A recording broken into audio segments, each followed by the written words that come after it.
राज्य सरकारी कर्मचारी मध्यवर्ती संघटना, महाराष्ट्र सरकारी निमसरकारी जिल्हा परिषद शिक्षक शिक्षित कर्मचारी समन्वय समिती, महाराष्ट्र राज्य गट ड चतुर्श्रेणी कर्मचारी मध्यवर्ती महासंघ, सरकारी कर्मचारी शिक्षकांना सन्मानाचा जगण्याचा अधिकार आहे.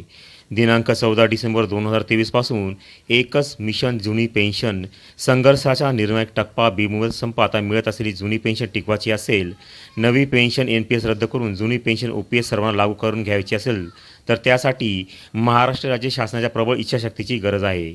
कंत्राटी कर्मचाऱ्यांना सेवानियमित करणे, रिक्त पदे भरणे, विनाअट अनुकंप नियुक्ती, कंत्राटीकरण धोरणाचे उच्चाटन करणे, चतुर्थ श्रेणी कर्मचारी वाहनचालक पद भरतीवरील बंदी उठवणे, शिक्षण क्षेत्रातील दत्त योजना समूह शाळा योजनेद्वारे शाळाशी होणारे कॉर्पोरेट खाजगीकरण करणे बंद करणे, नवीन शिक्षण धोरणाचा पुनर्विचार करणे, 5व्या वेतन आयोगापासूनच्या बेमुदती दूर करण्यासाठी यंत्रणा स्थापित करणे, सेवानिवृत्ती वय 60 व इतर महत्त्वाच्या मागण्यांबाबत महाराष्ट्राचे माननीय मुख्यमंत्री यांच्या समेत पातळीवर स्तरावर सत्वर ठोस निर्णय होण्यासाठी या रास्त मागणीसाठी राज्यातील 17 लाख सरकारी कर्मचारी शिक्षक यांनी दिनांक 14 डिसेंबर 2023 पासून बेमुदत संपावर जाण्याचा निर्णय घेतला आहे.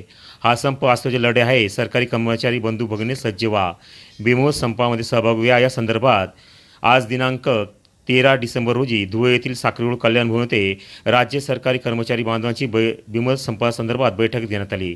या बैठकीमध्ये बेमुदत संपासंदर्भात चर्चा करण्यात आली. यावेळी राज्य सरकारी कर्मचारी संघटनेचे महाराष्ट्र राज्य उपाध्यक्ष डॉक्टर संजय पाटील, धुळे जिल्हाध्यक्ष Ashok Chaudhari, SU Taydeappa, Sudhir Poddar, comrade LR Rao, Chetan Desale, Shaikh Kausar Hussain, Pallavi Sharma, Samadhan Sonawane, Dheeraj Chavan, Kailas Pawar, Kailas Bhaviskar, KH Borse, Annie Sonar, Narendra Sonkamble, Khemchand Pakale, Devendra Bachchav, Sandeep Patil, BT Gawale आदी कर्मचारी बांधव यावेळी उपस्थित होते.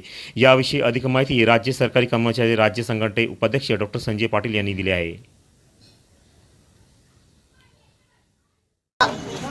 दिनांक 14 डिसेंबर रोजी सरकारी निमसरकारी कर्मचारी शिक्षक शिक्षकेतर कर्मचारी संघटना संयुक्त समितीच्या वतीने राज्यव्यापी बेमुदत संपची सुरुवात होणार आहे.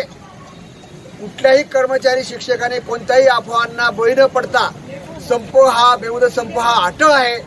आपल्या मागण्या पदरात पाडून घेण्यासाठी, जुनी पेन्शन जशी तशी लागू करण्यासाठी, कंत्राटी कर्मचाऱ्यांना सेवेत कायम करण्यासाठी, रिक्त पदे तात्काळ भरण्यासाठी, PF कायदा रद्द करण्यासाठी, अनुकंप तत्वाची सेवा भरती पूर्ववत जुन्या नियमांप्रमाणे करण्यासाठी अशा अनेकविध 17 मागण्या आणि शिक्षण क्षेत्रातलं खाजगीकरण, नवीन शैक्षणिक धोरण रद्द करा आदी मागण्या, अशा 17 मागण्यांसाठीचा हा बेमुदत संप आहे.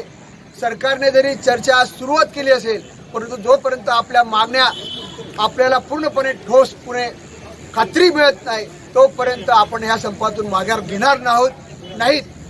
तरी उद्या सकाळी 10 ते 11च्या दरम्यान कल्याण भवन येथे जमायचं आहे. इथून 11 वाजता शहरामध्ये मोर्चाला सुरुवात होईल आणि मोर्चाचा समारोप हा जेल रोडच्या क्युमेंट क्लब जवळ होईल.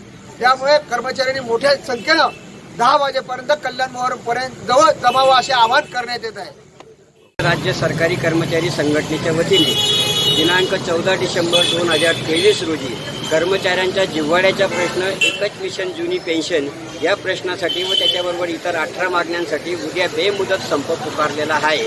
शासनाने आम्हाला याआधी जो 7 दिवसाचा संप केला होता, त्या संपामध्ये शासनाने आम्हाला त्याच्यासाठी लेखी पण आश्वासन दिलं होतं की तुमचं मागण्या मंजूर केल्या जातील तर तुम्ही संप मागे घेण्यात यावा.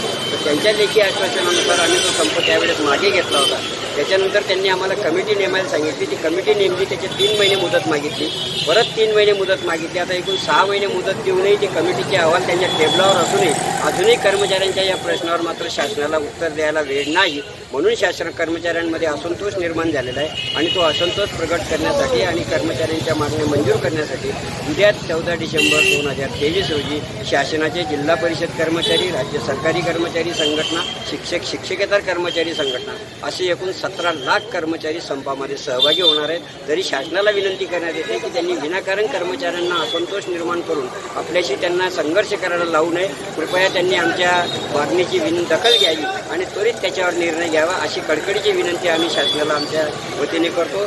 मी जिल्हा अध्यक्ष अशोक चौधरी, राज्य सरकारी कर्मचारी संघटना या वतीने सगळ्या कर्मचाऱ्यांच्या विनंतीला त्यांनी मान द्यावा अशी त्यांना पुन्हा विनंती करतो. अजूनही वेळ गेलेली नाही. उद्या 14 तारीख आहे. 14 तारीखपासून नाही तर सकाळपासून सगळी यंत्रणा ठप्प होणार आहे. याची शासनाने दखल घ्यावी.